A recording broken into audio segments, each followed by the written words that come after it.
નમસ્કાર મિત્રો, ફરીથી સ્વાગત છે તમારું મારી યુટ્યુબ ચેનલની અંદર જેનું નામ છે પ્રોગ્રામિંગ વિથ મિહિર. હવે મિત્રો આપણે HTML ટ્યુટોરિયલની જે સિરીઝ હતી એ ખતમ થઈ ગઈ છે.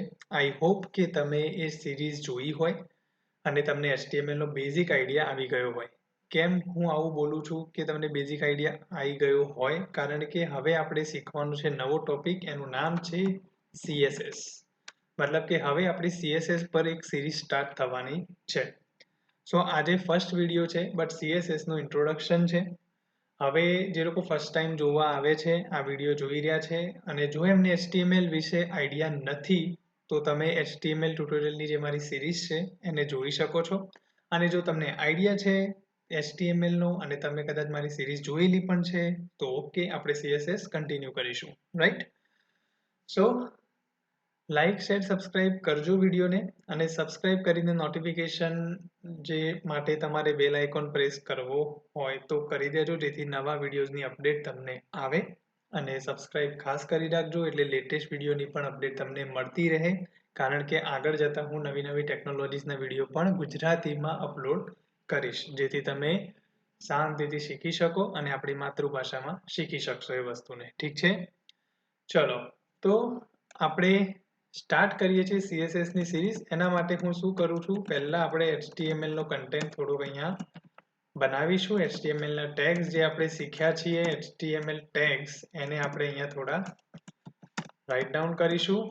હેડ સેક્શન આપણે બનાવવાનો છે, તો હેડ સેક્શન આપણે અહીંયા બનાવી દઈશું.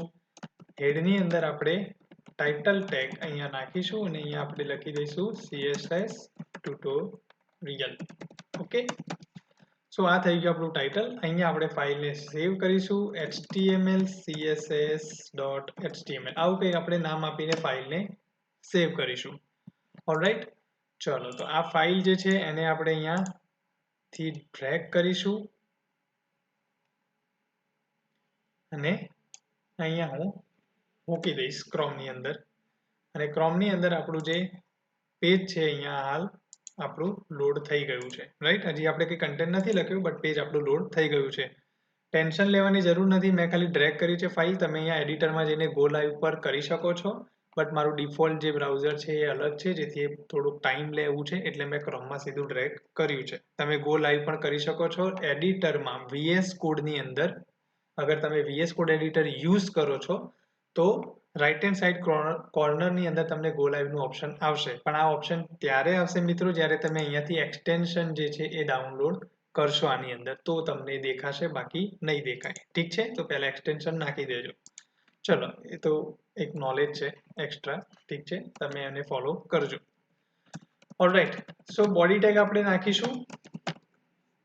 અહીંયા આપણે બોડી ટેગનો યુઝ કરી દઈશું. ઓલરાઈટ, હવે આપણે શીખવાનું છે CSS, જેનું નામ છે કાસ્કેડિંગ સ્ટાઇલ શીટ. આવું એનું ફૂલ ફોર્મ છે, બરાબર છે? અગર આપણે કોઈ ફ્રેશરને પૂછી લઈએ કે વોટ ઇઝ CSS, તો ફટાક થઈને કાસ્કેડિંગ સ્ટાઇલ શીટ એ જે નામ છે એ એનું બોલી દેશે, રાઈટ? પણ CSS શું કરશે, શેના માટે યુઝ થાય છે, તો હું તમને અહીંયા બતાવી દઉં. આપણે લાસ્ટ ટાઈમ જે HTML ટ્યુટોરિયલની સિરીઝ આપણી ચાલી રહી હતી, એની અંદર આપણે ઘણો ખરો કન્ટેન્ટ બનાવ્યો હતો. એમાંથી એક લાસ્ટ કન્ટેન્ટમાં આપણે ફોર્મ ક્રિએટ કર્યું હતું.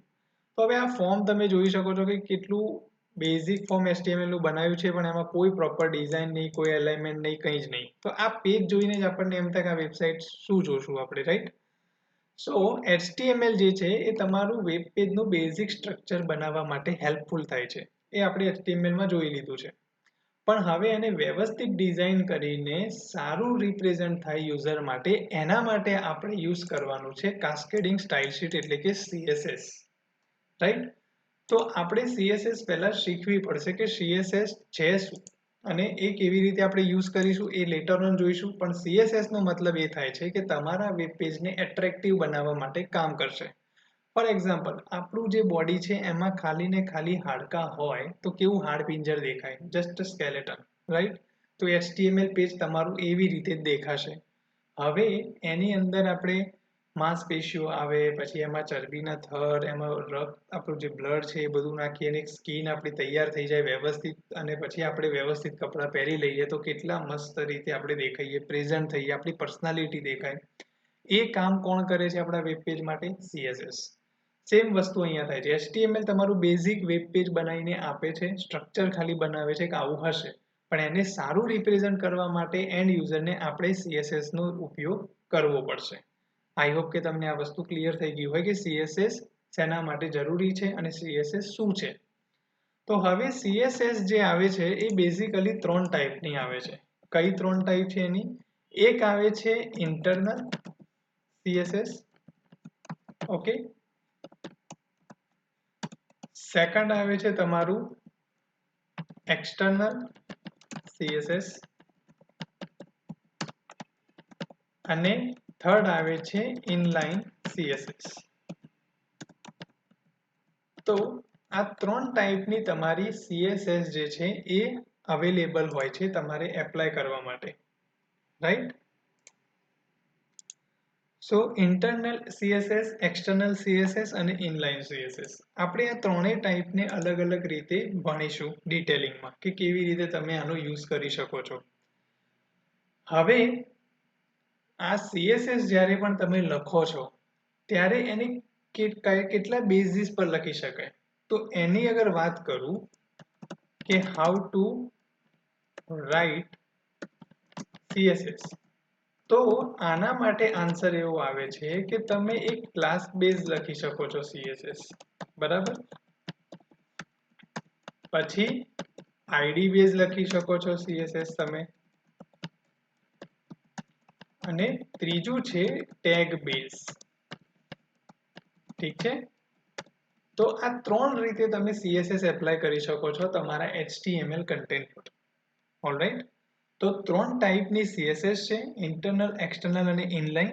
અને CSS લખવી હોય તો એના માટે તમારે 3 વસ્તુ ધ્યાન રાખવાની. એક ક્લાસ બેઝ તમે લખી શકો, ID બેઝ લખી શકો અને ટેગ બેઝ લખી શકો છો. તો હવે આપણે કેવી રીતે જોઈશું? તો વન બાય વન આપણે જોઈશું ઇન્ટરનલ CSS, પછી આપણે જઈશું એક્સટર્નલ પર ને પછી આપણે જઈશું ઇનલાઇન ઉપર. પહેલા હું તમને આ 3 ટાઈપને સમજાવીશ કે ઇન્ટરનલ કઈ થઈ, એક્સટર્નલ કોને કહેવાય ને ઇનલાઇન કોને કહેવાય. પછી આપણે અમુક પ્રોપર્ટીઝ વિશે સમજીશું કે કઈ કઈ ઇમ્પોર્ટન્ટ પ્રોપર્ટીઝ છે અને કેવી રીતે કામ કરે છે આપણા HTML કન્ટેન્ટની અંદર. ઓકે, સો આપણે મળીએ હવે નેક્સ્ટ વિડીયોની અંદર. હવે આપણી CSS જે સિરીઝ છે CSS ટ્યુટોરિયલની એ આપણે હવે કન્ટિન્યુ થશે. તો તમે ફટાફટ ચેનલને સબસ્ક્રાઇબ કરી લેજો, નવા વિડીયો તમને મળતા રહેશે અને નવી ટેકનોલોજીના વિડીયો પણ તમને મળતા રહે એટલા માટે સબસ્ક્રાઇબ કરવું જરૂરી છે. તો તમે કરી રાખજો. બાકી મળીએ છીએ આપણે આવતા વિડીયોની અંદર. આવજો.